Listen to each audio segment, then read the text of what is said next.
चलो आज soap and detergent और कार्बन कंपाउंड का द वेरी लास्ट लेक्चर, ठीक है। हेडिंग लगा लेंगे सभी लोग अपने अपने कॉपी में, soap and detergent. Soap and detergent, साबुन सरफ। इंग्लिश समझती भी नहीं है, चलो कोई बात नहीं। तुम इंग्लिश मीडियम स्कूल में पढ़ भी तो नहीं रही है। ज्ञान भारती है सिर्फ नाम, ज्ञान इंग्लिश भारती रहता तब ना, है कि नहीं?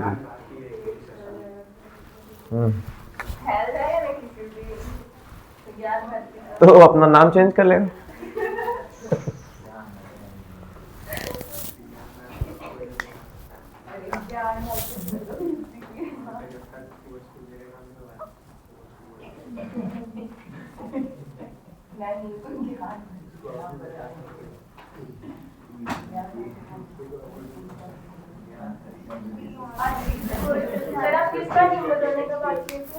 ज्ञान भारती।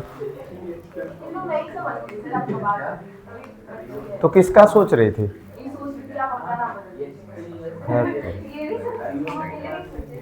कोई बात नहीं, लेकिन नवादा सेंट्रल के बच्चों में कॉमन सेंस तो ठीक ठाक था जी। अच्छा, सोप एंड डिटर्जेंट में सोप किसको बोलते हैं? साबुन को। साबुन को सोप? अरे केमिस्ट्री में साबुन को सोप बोलेंगे ऐसा नहीं बोलना हम लोगों को, ठीक है।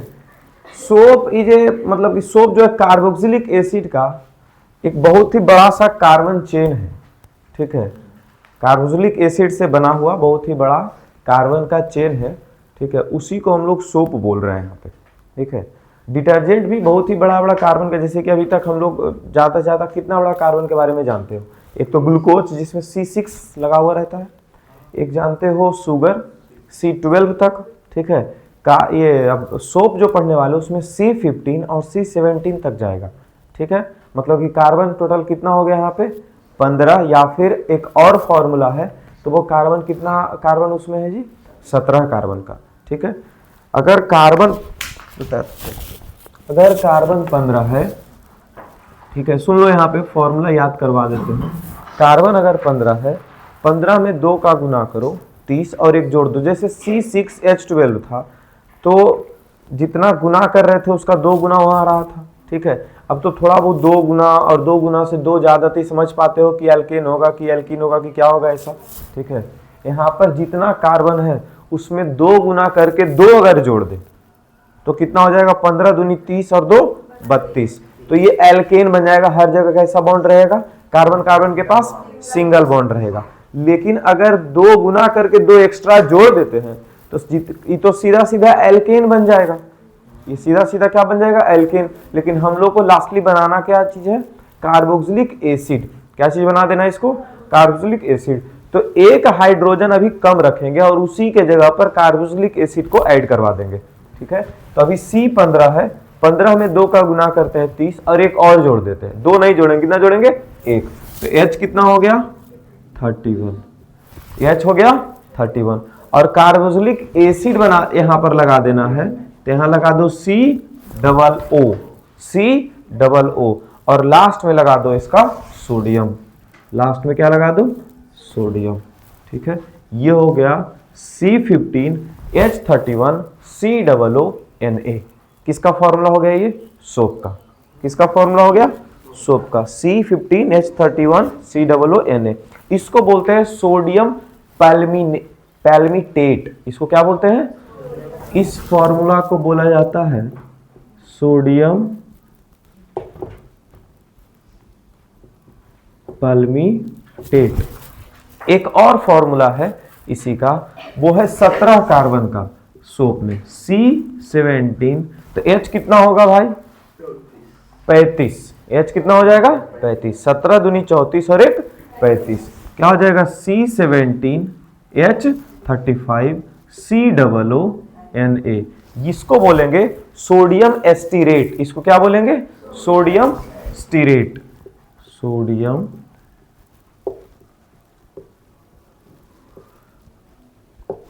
स्टीरेट, ठीक है। ये 2 फॉर्मूला अगर हम याद रख ले तो काफी सही हो सकता है हमारे लिए, ठीक है। अब इसके स्ट्रक्चर पे आते हैं कि सोप दिखता कैसा है। यहाँ पर तो सोप का डिफाइन क्या हो सकता है वो लिखेंगे, ठीक है, कि long carbon chain of carboxylic acid, ठीक है। फिलहाल इसका स्ट्रक्चर पे आते हैं, तो इसका स्ट्रक्चर देखो इस तरह से बनेगा,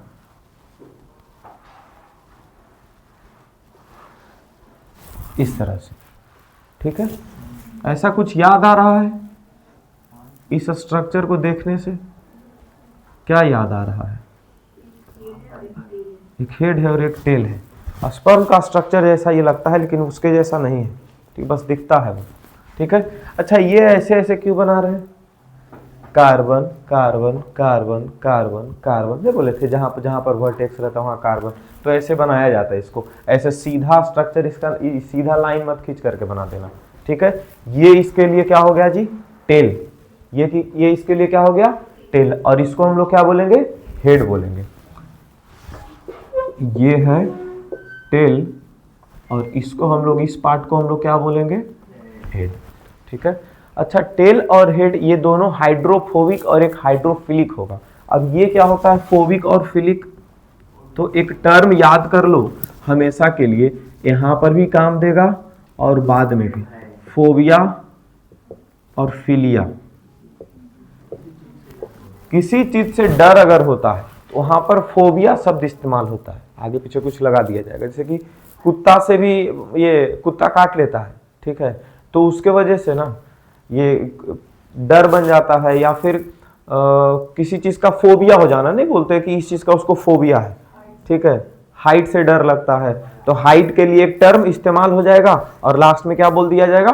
फोबिया, ठीक है। ये चीज का वो फोबिक है, वो पर्सन इस चीज का फोबिक है, ठीक है, मतलब कि उसको इस चीज से डर है, ठीक है। तो यहां टेल जो है, इसको पानी से एफिनिटी, पानी से प्यार है। टेल जो है इसको क्या है जी भाई? हाँ, टेल को पानी से,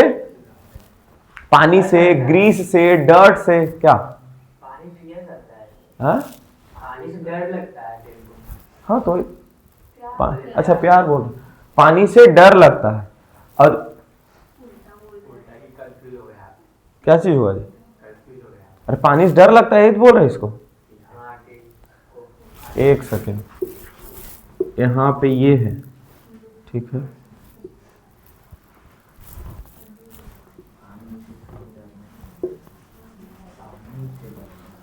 एक सेकेंड,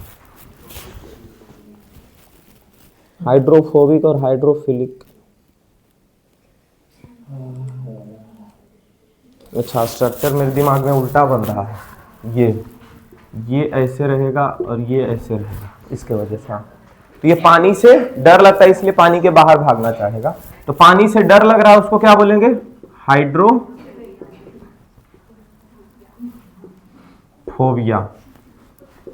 इसको क्या बोलेंगे? हाइड्रोफोबिया। और हेड के लिए क्या इस्तेमाल होगा? हाइड्रोफिलिक और हाइड्रोफोबिक। इसको क्या बोल दिया जाएगा? हाइड्रोफोबिक। और इसको बोल दिया हाइड्रोफिलिक। हाइड्रोफिलिक मतलब क्या हो गया? पानी से प्यार, पानी से प्यार मतलब पानी की तरफ रहना चाहेगा। और ये टेल जो है पानी से बाहर रहना चाहेगा। ये देखो, ये स्ट्रक्चर अभी दिमाग में चल रहा था, वही उल्टा बन गया जिसके वजह से दिक्कत हो गया। देखो, यहाँ ये पानी है, यहाँ क्या है? पानी है, यहाँ ये पानी है। अगर हम साबुन इसके अंदर डालते हैं, ठीक है, तो साबुन जो है लास्टली ना ऊपर आने लग जाता है। साबुन को घोलो, ठीक है, और छोड़ दो कुछ देर के लिए, तो कुछ देर के बाद देखते हो साबुन का पूरा जो है वो फेन जैसा जो पार्ट रहता है साबुन वाला, वो सारा का सारा पानी के एकदम सरफेस पे आ चुका होता है। ऐसा कभी देखे हो कि नहीं देखे हो? अरे नहाते हैं लोग और जैसे तैसे नहाते हैं अगर जो, तो साबुन वाबुन का पूरा एकदम बाल्टी के ऊपर पानी में पूरा तैरते रहता है वो साबुन का पार्ट, समझे? तो उसके वजह से यहाँ पर देखो मेरे दिमाग में उल्टा स्ट्रक्चर बन गया कि ऊपर गोल है नीचे ऐसे, इसके वजह से वो दिक्कत हो गया। यहाँ देखो, ये रहेगा जो गोल वाला ये पार्ट है, हेड वाला पार्ट है, वो नीचे रहेगा क्योंकि इसको कहाँ कि किससे प्यार है जी? पानी से प्यार है, ठीक है। और ये वाला पार्ट जो था ये ऐसे रहेगा, ये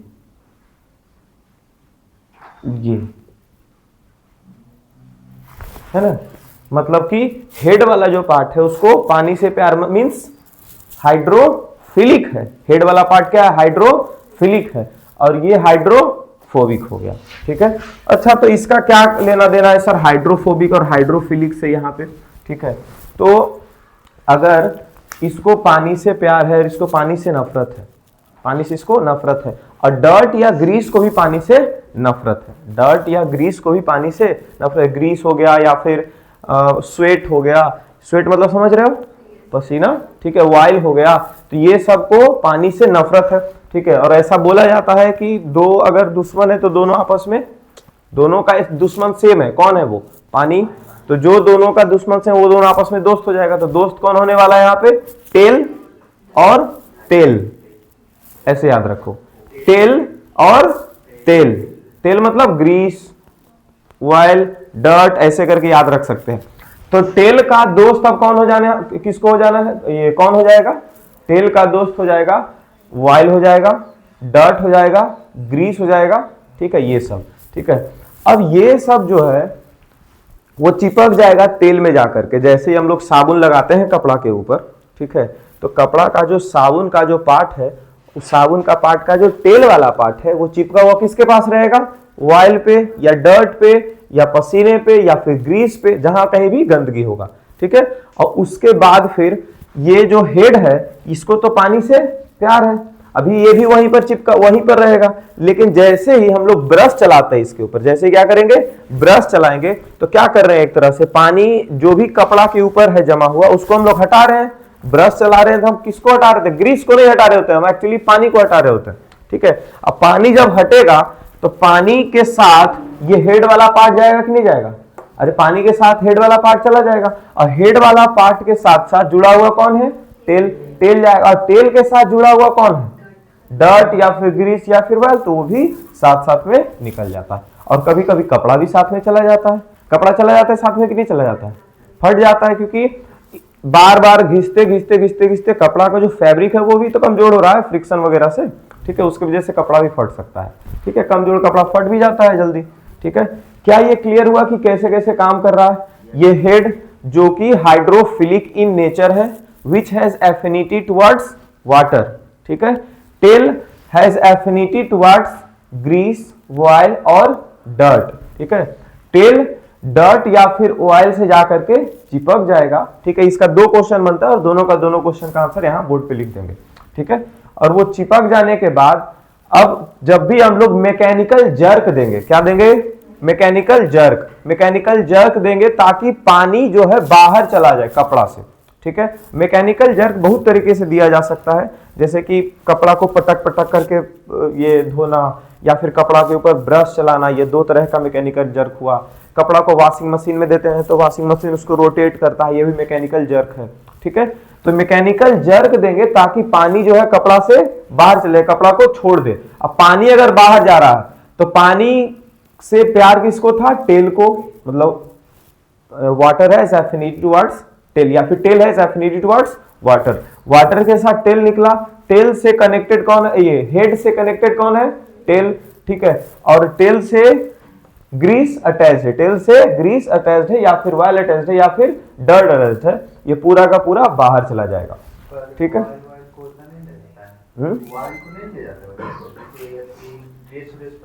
हाँ ड्रेस वगैरह पे गिर जाता है। अरे वाइल बोला जा रहा है एक्चुअली स्वेट को।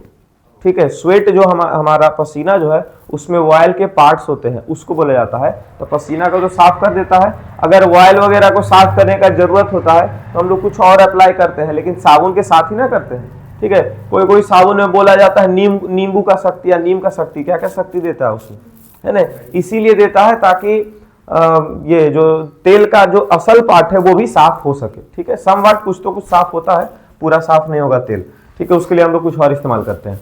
तो फिलहाल ये इससे एक और क्वेश्चन जो मिसेल फॉर्मेशन का होता है। ठीक है, एक तो सोप से हम कैसे कपड़ा को साफ कर रहे हैं, कपड़ा के ऊपर ऑयल ग्रीस ये सब लग गया तो कैसे साफ कर रहे हैं, एक क्वेश्चन ये है। एक क्वेश्चन डिटर्जेंट के ऊपर बनेगा, तभी सिर्फ सोप पढ़े, डिटर्जेंट अभी आता है। एक फिर चीज है मिसेल फॉर्मेशन, तो उसको भी समझ लेते हैं यहाँ पे स्ट्रक्चर से।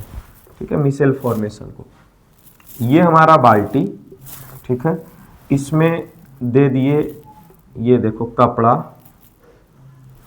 और कपड़ा में यहाँ लगा हुआ है जिसको हमको साफ करना, इस वाले पार्ट को साफ करना। ठीक है, हम क्या करेंगे, कपड़ा पानी में भिगा दिए हैं, निकालेंगे, अब इसके ऊपर साबुन लगा देंगे। साबुन लगाने का क्या मतलब है कि इसका हेड टेल इसके पास आ चुका है। अरे हेड टेल इसका क्या हो चुका, आ चुका होगा। अच्छा, टेल को किससे एफिनिटी है, डर्ट ग्रीस जो भी गंदगी है, तो यहाँ पर क्या लग जाएगा, टेल यहाँ पर क्या लग जाएगा, और ये हो गया हेड, ये हो गया हेड, ये हो गया हेड, ये हो गया हेड, ये हो गया हेड।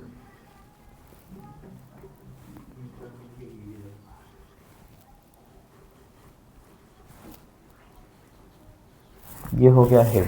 ठीक है, पानी पूरा भरा हुआ है, हेलो, कपड़ा के ऊपर पूरा पानी लगा हुआ होगा जी, इसलिए यहाँ पर पानी का भी दिखा देते हैं। वैसे बाल्टी का ये दिखाया जा रहा है, हम लोग को कपड़ा के ऊपर ही समझना है। ठीक है, ये पूरा बाल्टी में पानी भरा हुआ है, एक्चुअली कपड़ा में भी पानी लगा हुआ है। हम लोग जब ब्रश इसके ऊपर साबुन लगाए तो साबुन का जो टेल पार्ट था वो ग्रीस से जाकर के अटैच्ड हो गया, ग्रीस से जाकर के अटैच्ड हो गया, ये टेल ग्रीस से जाकर अटैच्ड हो गया, ग्रीस या ऑयल या जो भी डर्ट है। अब इसको जैसे ही हम लोग ऐसे निचोड़ते हैं, ठीक है, कुछ देर ब्रश चलाए, उससे बहुत पानी बाहर आया, पानी बाहर आया, उसके साथ ये देखो पानी बाहर आया, पानी से कौन प्यार कर रहा है, हेड, पानी से कौन प्यार कर रहा है, हेड, बाहर जाएगा, इसकी वजह से टेल और डर्ट बाहर जाएगा। और ब्रश चलाए और ज्यादा इसका जो कंसंट्रेशन है ये घटते चला जाएगा, है कि नहीं, कि एक बार में ऐसे पानी से जिसे एक बार घोल दिया ऐसे सरफ और उसमें कपड़ा डुबो करके और निकाल करके एक बार ऐसे निचोड़ देते हैं तो साफ हो जाता है, ऐसा तो नहीं है। इसको क्या करना है, मैकेनिकल जर्क देना पड़ता है। ठीक है, बार बार, कि इसका कंसंट्रेशन घटे, ये नहीं कि एक बार में ही अपना काम कर लेगा। ठीक है, मैकेनिकल जर्क हम लोग एक बार ब्रश से भी दे दिए या फिर एक बार कपड़ा और निचोड़ते हैं, उसकी वजह से पानी निकलता है। अच्छा, पानी निकलता है इसी की वजह, और वहां पानी जब देखते हैं तो पानी गंदा हो चुका होता है, किसका, बाल्टी का, या फिर बाल्टी का पानी गंदा नहीं दिख रहा है तुमको, कपड़ा भी निचोड़ो वहां से भी पानी गंदा दिखता है। ठीक है, वो तो और कम एक्सपीरियंस होगा, लेकिन वहां से भी ज्यादा गंदा कपड़ा धोगे तो गंदा पानी गिरेगा। ठीक है, इसी चीज को हम लोग क्या बोलते हैं, मिसेल फॉर्मेशन। तो what do you mean by micelle formation या फिर डिफाइन मिसेल फॉर्मेशन, तो वो भी लिख दिया जाएगा अभी इसको पूरा का पूरा। ये स्ट्रक्चर जो है कॉपी में होना चाहिए, तो अभी नहीं, जब जब बोलेंगे तब तब लिखते जाना। ठीक है, अब हम स्टार्ट कर लेते हैं कि कब क्या लिखवाना है, फिर सबको एक बार लिख दोगे। यहाँ देखो, टेल के बारे में तो बात कर लिए थे कि हाइड्रोफोबिक है। ठीक है, अच्छा, long chain of fatty acid, जो कार्बोक्सिलिक एसिड है उसी का बहुत बड़ा चेन है, उसी के बारे में बात किया। अच्छा, नॉन पोलर क्या होता है, यहाँ एक शब्द लिखे नॉन पोलर और यहाँ लिखे है दूसरा शब्द पोलर। हाँ, वैसा चीज जो पानी में नहीं घुले उसको क्या बोलेंगे, नॉन पोलर। और डर्ट जो है वो पानी में घुलना नहीं चाहता है, लेकिन हेड जो है वो पानी में घुलना चाहता है। It has affinity towards water, इसीलिए इसको क्या लिखा गया है, पोलर पार्ट, इसीलिए इसको क्या लिख दिएगा, पोलर पार्ट। अच्छा, यहाँ पर एक स्ट्रक्चर बना है, इस स्ट्रक्चर में कंफ्यूज नहीं होना। जैसे यह स्ट्रक्चर जो है ना वो पानी है और क्या है, साबुन है, पानी है और क्या है, साबुन है। तो साबुन ऐसा कर आज करना घर में जाकर के, पानी में साबुन थोड़ा देर के लिए ऐसे ऐसे मल दो, साबुन को, साबुन निकाल दो। ठीक है, मम्मी नहीं देखे, ठीक है, तो हाँ, और उसके बाद फिर कुछ देर के बाद देखो कि साबुन थोड़ा ऐसे सेक कर दो पानी को, तो कुछ देर के बाद क्या होगा कि साबुन का जो पार्ट है वो एकदम पानी के ऊपर ऊपरी भाग में उजला उजला कलर का दिखने लगेगा। जो उजला उजला कलर का वहां पे दिख रहा है वो कौन सा पार्ट होगा जी, सोडियम और पोटेशियम वाला पार्ट होगा। कौन सा पार्ट होगा, सोडियम और पोटेशियम। और जो हम लोग को नहीं दिख रहा होगा वो टेल पार्ट होगा, वो पानी में घुसेगा ही नहीं, वो पानी के अंदर नहीं घुसेगा। पानी के अंदर कौन घुस के रहेगा, सोडियम और पोटेशियम वाला। जैसे कि यहां तक देखो ऐसे रहेगा, यहां तक ये उजला वाला पार्ट यहां तक दिखेगा, यहां तक क्या दिखेगा, उजला वाला पार्ट। पानी के अंदर कौन घुसा हुआ है जी, देखो तो, अरे पानी के अंदर कौन घुसा, इधर पानी है, पानी के अंदर हेड वाला पार्ट घुसा हुआ है। और ये जो उजला उजला कलर का तुमको दिख रहा होगा, उधर से क्या निकला हुआ है, टेल निकला है। टेल बहुत बड़ा बड़ा दिखाई, इतना बड़ा थोड़ी दिखता है, टेल इधर निकला हुआ है। समझ गए, कुछ ऐसा स्ट्रक्चर होता है। टेल बाहर अंदर क्यों नहीं जाएगा सर, हम बोलेंगे ये टेल इधर, हम नीचे खींच दे इसको, फिर बोला पागल है क्या, टेलम है। हमको तेल से प्यार है, तेल है नहीं, या पानी से भी हमको प्यार है नहीं, तो हमारा तेल जो है बाहर ही रहेगा। समझ गए? इसको नीचे भी खींच दे रहे हैं तो ऊपर से कुत्ता का पुछ सीधा एक बार किया सीधा हो, फिर छोड़े तो फिर टेढ़ा ऐसे हो गया, हो जाता है। वैसे ही ये भी है, इसको हम नीचे भी खींच दे ऐसा मजाक के रूप में, इसको नीचे खींच तो रहे हैं लेकिन ये खिंचा नहीं पाएगा। क्यों? क्योंकि नीचे में तेल वेल नहीं है तो ये पानी से प्यार भी नहीं इसको, तो क्यों ये नीचे आएगा, ये ऊपर ही रह जाता है। क्लियर है यहाँ? चलिए आगे आते हैं मिसेल फॉर्मेशन पे। मिसेल फॉर्मेशन क्या होता है? हेलो, एक क्वेश्चन अभी आएगा, क्लींजिंग एक्शन ऑफ सोप। अरे सुन लो इधर, क्लींजिंग एक्शन ऑफ सोप आएगा तो उसमें मिसेल फॉर्मेशन बनाना होगा। ये जो स्ट्रक्चर बनाए हैं ना ये, ठीक है, जब भी पूछा जाएगा कि सोप काम कैसे करता है तो ये वाला स्ट्रक्चर पक्का बनाना है। ये स्ट्रक्चर, इसको क्या बोलते हैं? मिसेल बोलते हैं। इसको क्या बोलते हैं? और इस प्रोसेस को मिसेल फॉर्मेशन बोलते हैं। अच्छा, मिसेल होता क्या है? इट इज अ स्ट्रक्चर, यहां मिट गया, structure formed by soap molecules where one end is towards the oil. एक एंड किधर रहेगा? ऑयल के तरफ रहेगा। कौन वाला? टेल वाला तेल के पास रहेगा, याद रहेगा? हाँ। while the other end faces outside और वाटर, और दूसरा एंड जो कि हेड है वो या तो बाहर जाना चाहेगा या फिर पानी की ओर जाना चाहेगा। ठीक है, यहां पर देखो पानी की ओर दिख रहा है जाते हुए, और ये क्या दिख रहा है? बाहर, जैसे पानी को निचोड़ देंगे, पानी बाहर गया, हेड भी बाहर चला जाता है। समझ गए?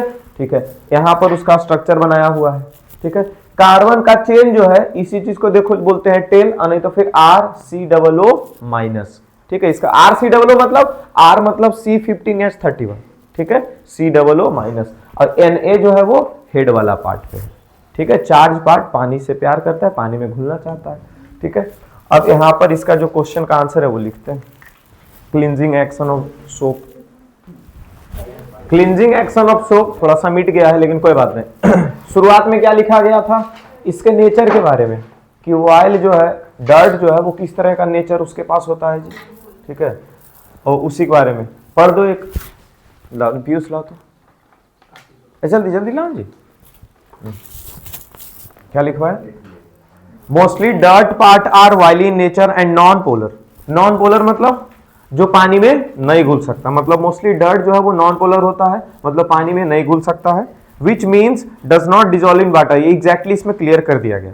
अब इसके बाद फिर दिखा, the molecules of soap has two parts as head which is polar part having sodium and potassium ions with them.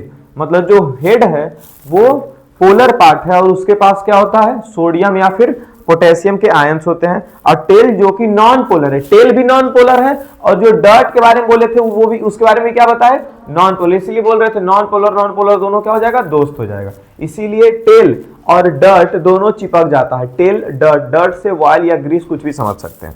ठीक है, नॉन पोलर है। और ये नॉन पोलर जो है वो कैसा है? नॉन पोलर जो long chains of carboxylic acid है ना, जिसको RCOO माइनस करके मिसेल फॉर्मेशन लिखे थे, तो RCOO माइनस करके लिखे थे। उसके बाद फिर क्या लिखा कि द आयोनिक एंड, यहां से the ionic and, ionic and मतलब जो हेड वाला पार्ट था Na+ या फिर K+ होगा, इज हाइड्रोफिलिक। आयोनिक एंड कैसा है? हाइड्रोफिलिक है। इसका मतलब है कि ये वाटर के साथ इंटरेक्ट करेगा। देखो, in nature means interact with water, मतलब आयोनिक एंड जो है सोडियम और पोटेशियम वाला वो हाइड्रोफिलिक इन नेचर है, जिसका मतलब है कि वाटर के साथ इंटरेक्ट करेगा। While the carbon chain is hydrophobic in nature means do not interact with water but with oil. मतलब वाटर के साथ तो ये इंटरेक्ट नहीं करेगा। कौन? Carbon chain. कार्बन चेन कौन था? टेल ही ना था कार्बन चेन, तो वो इंटरेक्ट नहीं करेगा वाटर से, लेकिन बट विद ऑयल मतलब ऑयल से इंटरेक्ट करेगा। ठीक है, अब hence micelles are form, micelle form होगा, इसीलिए बोले थे मिसेल फॉर्मेशन वाला स्ट्रक्चर बना देना। ठीक है, अब कहां पर बनाएंगे मिसेल फॉर्मेशन वाला स्ट्रक्चर? या तो पहला पैराग्राफ पूरा लिख देंगे और दूसरा लिखने के जस्ट बगल में यहां पर बनाएंगे, लगेगा एकदम बुक जैसा, जैसे बुक में बनाता है, बगल में स्ट्रक्चर इधर लिखा हुआ। ठीक है, या फिर बीच में बना करके और फिर लिखेंगे नीचे। Hence, micelles are formed and thus helps an emulsion in water. Micelles बन जाता है और इसके वजह से कुछ घोल सा बना देता है ये वाटर में। The soap micelle helps in pulling out the dirt. Soap में जो मिसेल बना वो क्या करता है? डर्ट को पुल करने का कोशिश करता है। In water with the help of mechanical jerk, किसके मदद से? Mechanical jerk. मैकेनिकल जर्क लिखने का क्या मतलब है? निचोड़ देना पानी को, नहीं तो फिर ये ब्रश से रगड़ देना, नहीं तो फिर धोबी जैसे पटकता है कपड़ा को वैसे पटक देना, नहीं तो फिर रोटेट करवा देना वॉशिंग मशीन में, ठीक है। And hence we can wash our clothes clean, ठीक है। मिसेल फॉर्मेशन बहुत इंपॉर्टेंट है, यहाँ बीच में बना देना। इस ये क्वेश्चन जो लिखा हुआ था क्लींजिंग एक्शन ऑफ सोप, उसके ऊपर 2 स्टार लगा के रखेंगे, ठीक है। अब इधर आते हैं, डिटर्जेंट स्टार्ट होता है। डिटर्जेंट के बारे में क्या लिखा गया? Long chains of fatty acids having ammonium salt of carboxylic acid, ठीक है। यहां पर क्या था जी? सोडियम और पोटेशियम सॉल्ट था, यहां उसी की जगह क्या लिख देंगे? Ammonium salt. सल्फोनिक एसिड्स भी लिखा जाता है इसमें तो, ठीक है। वो देखो लास्ट में डिफरेंशिएट के वहां एक सल्फोनिक एसिड नाम लिखा होगा। It can show cleansing action in both hard and soft water, ये हार्ड वाटर में भी और सॉफ्ट वाटर में भी क्लींजिंग एक्शन अपना दिखा सकता है। अच्छा हार्ड वाटर और सॉफ्ट वाटर क्या होता है? हार्ड वाटर वैसा वाटर जिसमें ये कैल्शियम या फिर मैग्नीशियम के सॉल्ट्स पाए जाएं, कैल्शियम या फिर मैग्नीशियम के सॉल्ट वाले जो वाटर होते हैं उसको हार्ड वाटर बोलते हैं। मतलब कि मैग्नीशियम का कोई कंपाउंड वाटर में प्रेजेंट है या फिर कैल्शियम का कोई कंपाउंड वाटर में प्रेजेंट है, इसी को मैग्नीशियम सॉल्ट या फिर कैल्शियम सॉल्ट बोल रहे हैं। अगर प्रेजेंट है वाटर में तो फिर वैसा पानी हार्ड वाटर हो जाएगा, और उसके वजह से जब तुम साबुन रगड़ोगे ना तो अस्कम बन जाएगा। साबुन जब रगड़ोगे तो मिसेल फॉर्मेशन नहीं होगा, अस्कम बनेगा, मतलब कि वहां पर तुमको जो फेन होता है वो बनेगा ही नहीं, ठीक है। क्योंकि ये जो हार्ड वाटर है साबुन का सोडियम के साथ, ये सोडियम जो है जाकर के डिस्प्लेस कर दे मैग्नीशियम को। अरे साबुन में क्या होता है? सोडियम, सोडियम जाकर के उसका मैग्नीशियम को डिस्प्लेस कर देगा क्योंकि ज्यादा रिएक्टिव है, ठीक है। और इसके वजह से वहां पर फिर से एक नया सॉल्ट बन करके तैयार हो जाएगा, वहां पर मिसेल फॉर्मेशन होगा ही नहीं, ठीक है। रिएक्शन वहां पे हो जाता है। लेकिन एक बार रगड़े साबुन फिर धोए, दोबारा रगड़े नहीं धुला, फिर तीसरा बार चौथा बार जाते जाते वो जो हार्ड वाटर था उसका जो जितना मैग्नीशियम या फिर कैल्शियम था उसके साथ रिएक्ट होकर के वो हट जाता है और फिर भी साबुन काम कर सकता है। लेकिन कब? जब 2 बार 3 बार 4 बार रगड़ देंगे तब। लेकिन उससे बढ़िया क्या हम डिटर्जेंट इस्तेमाल कर लेंगे जो कि हार्ड वाटर में भी काम कर जाता है। तो हार्ड वाटर क्या है? Water containing salt of magnesium या फिर कैल्शियम।